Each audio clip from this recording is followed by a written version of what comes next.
pensando nisso essa semana, inclusive. É uma falsa segurança que você fala, eu não vou abrir mão disso, porque... E aí, às vezes, você se limita mesmo. Sim. Você fica ali Sim. naquela sua pedaço de terra limitado. Né? E forma o teu clãzinho ali, tá tudo bem. Né? É o que eu tava discutindo, porque vai para além de conquistas materiais. Quando a gente fala na questão das conquistas, todo homem, toda pessoa pensa somente na questão das conquistas materiais. Mas é para além disso. É para as conquistas daquilo que você não vê. Então, são as conquistas da maturidade e as conquistas da maturidade pessoal e da maturidade espiritual. Que está para além do que você tem físico. É isso que Deus vem mostrando. Acho que tem muito a ver com o que você também causa nas outras pessoas. O que você causa no meio e tudo mais. Sim.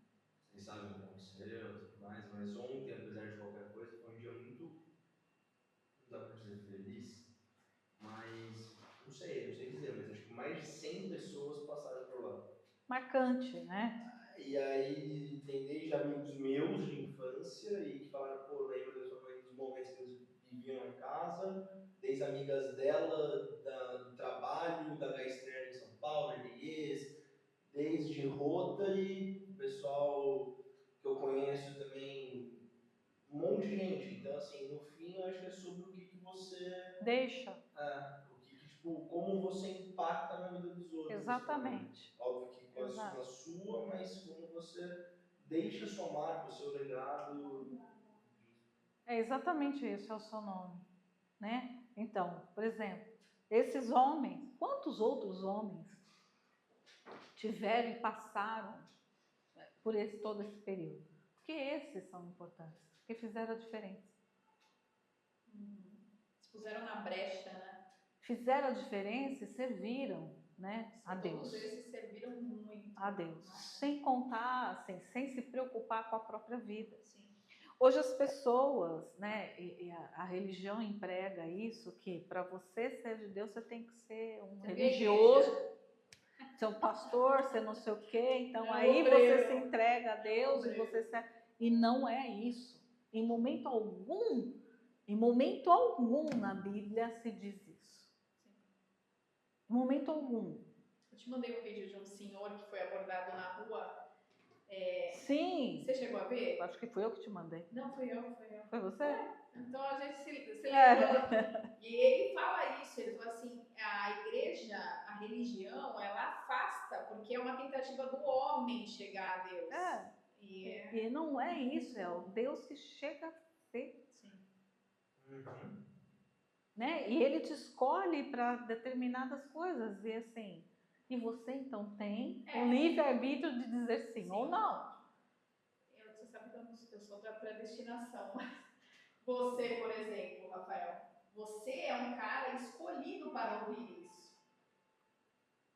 Você está aqui, você está gravando, mas você é um cara escolhido. Deus está te pondo aqui, né? Por quê? Por quê? Você vai usar isso em algum momento. Sim. Porque nada é em vão. Nada é em vão. Né? Já houve um começo lá, mas houve a dispersão e Deus trouxe para cá. Porque tem alguma coisa aí. O que é, eu não sei. Eu só estou aqui cumprindo a minha missão. As pessoas me perguntam, Rose, para quantas pessoas você dá aula? E eu falo, nossa, mas você se dispõe a dar aula? Eu falo, eu dou aula para uma pessoa. Eu acho muito bonito. Assim, porque não é a quantidade, é óbvio que é melhor, né? Que a vaidade humana fala, eu queria ter uma sala cheia, como eu tinha na minha escola. Mas não é isso. Sim. Né? Então, quando a gente se desprende dessas coisas, hoje eu estava falando justamente com o Anderson, né, por vídeo sobre isso, que ele estava falando sobre umas coisas Aí eu comecei a falar com ele exatamente sobre isso. Eu falei, isso é uma questão, filho, tem coisas que são, por exemplo, vamos lá, o Clóvis é assim, algumas pessoas precisam ser aplaudidas, né? Eu tinha um coordenador que ele precisava, assim, tudo que ele fazia, ele precisava ser o primeiro, ele precisava de aplauso, ele precisava de elogio, e ele ficava possesso da vida, como que eu falo assim, escuta, cidadão, primeiro que você não está fazendo mais do que a sua obrigação, aí ele já ficava doido da vida, né? Segundo que assim, eu vou ficar te aplaudindo pelo trabalho que você tem que realizar. E realizar com excelência, você é um coordenador, é a tua obrigação. O coordenador, né? Eu então não tenho que ficar te dando aplauso de nada. O aplauso vai vir quando você fizer o mais. Você está fazendo só o mesmo. Então, ele ficava doido da vida com isso. Mas o que é isso? Né? Eu falo assim, mas por que ele precisa disso? Por N situações, vou citar algumas aqui, né? Quando você precisa de muito aplauso, quando você precisa se aparecer, reconhecimento, primeiro que você tem uma estima baixa, a tua estima é baixa, né? E assim, você tem um complexo de inferioridade grande. Você fez essa análise, né? Tem um complexo de inferioridade grande. Mas por quê? E por que eu tenho isso? Né? Que necessidade é essa de ser amado? Porque quando você faz isso, você precisa ser visto, você precisa ser amado, você precisa saber que você pertence, né? Que você faz parte de algo. Isso é porque a maturidade ainda não chegou. Não chegou por quê? Porque quando eu falei assim, olha, eu não sou mais do que ninguém, mas eu já fui, né? Dos aplausos, já fui de estar em evidência, já fui. Eu tive meu período. Hoje eu faço plena bobagem. Né? Hoje eu prefiro estar nos bastidores, na verdade. Né? Por quê? Porque tem coisas muito maiores do que isso. Porque a paz que eu tenho, assim, a certeza daquilo até onde eu sei, e ninguém me tira as minhas habilidades, as minhas competências. Tem muito para aprender, sempre tem. Mas o que eu sei, eu sei. Eu sei o que me dá na mão, eu vou fazer com excelência. Eu vou em busca, eu vou estudar, eu sei que eu vou fazer, eu sei que eu vou entregar. Então, eu não preciso ficar me mostrando para ninguém, percebe? Essa questão dos bastidores, aí só tá nós três aqui, mas para te agradecer e a Leila também de testemunha, eu acho que é uma coisa que aí eu já tive a vivência, para você, e obrigado por isso, de ver que você lida tanto profissionalmente quanto pessoalmente dessa forma. No caso aí dessa semana, na terça-feira, você perguntou o nome da minha mãe, não falou mais nada, nem falou depois também. Perguntou o nome da minha mãe, de repente a gente está lá no UTI, chega uma enfermeira que a gente nem sabia quem era, se apresentou e falou, sou sobrinha da Rose. Confesso que até na hora eu falei, Rose, tá tão... Que Rose? Da Rosineira, que estava no gesto. A Joyce. Obrigado, tá tudo certo, tudo mais. Isso foi uma coisa, outra coisa, a Leila ficou sabendo totalmente por você, porque aí tem mais pessoas orando, vibrando. A Larissa, né, do personal, e a Larissa, o nome dela, né? Thaís. A Thaís saiu agora, estava entrando, ela estava saindo, veio me dar os sentimentos também. Em nenhum momento falou nada. Então acho que todo mundo tem falhas, coisas boas, coisas ruins, mas uma coisa que eu vejo que você tem é realmente isso de vou fazer ali, tá feito, não quero saber. Isso, então. E as pessoas sempre me perguntaram, eu agi assim na empresa também. Eu não preciso ficar falando para ninguém o que eu...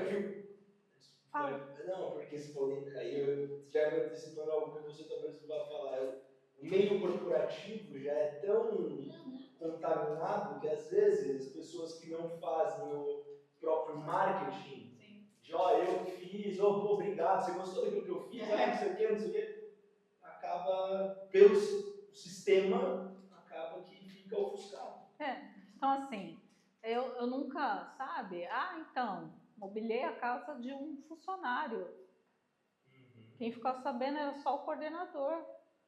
Sim. Não sei, você não tem que falar nada para ninguém. Eu fiz porque eu quis. Sua mão direita Faz, a esquerda não olhe. E uma das pregações, assim, não uma das pregações, eu acho que mais impactantes é Jesus com a mulher samaritana. Ela é extremamente elucidativa e só estava ele e ela. E ele despachou os rapazes, vai na frente, e ali ele liberou tanta coisa, e só estava ele e ela. Ele não estava na multidão, ele não estava ali pregando no mundo. Ele deixou claro ali muita coisa. Então, por isso que foi o que eu disse, né? Assim, isso é maturidade, maturidade mental, maturidade emocional, né? Natural, e a maturidade espiritual.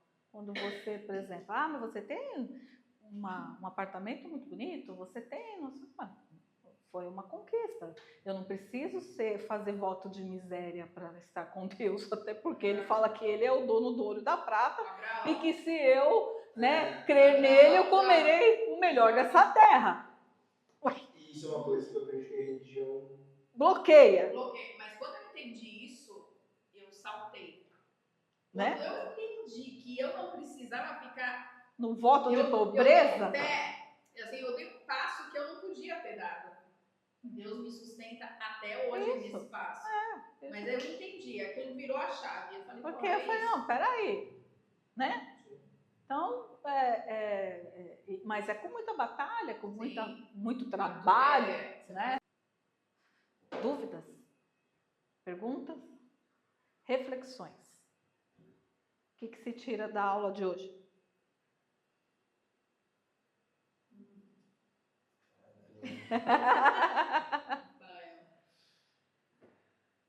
Bom.